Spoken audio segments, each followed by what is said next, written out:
తెల్లవారితే చక్రవర్తి అయి రాజ్యమునేలే రామయ్య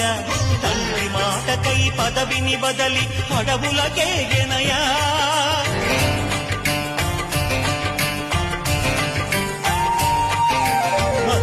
జనులను కావగ వచ్చిన మహావిష్ణు అవతారమయ ఆలిని రక్కసుడపహరించితే ఆక్రోశించెనయా అసురుని త్రుంచి అమ్మను తెచ్చి అగ్ని పరీక్ష విధించెనయా సాగలి నిందకు సత్యము చాటగ కులసతినే విడనాడెనయ నా రాముని కష్టం లోకంలో ఎవరూ పడలేదయ్యా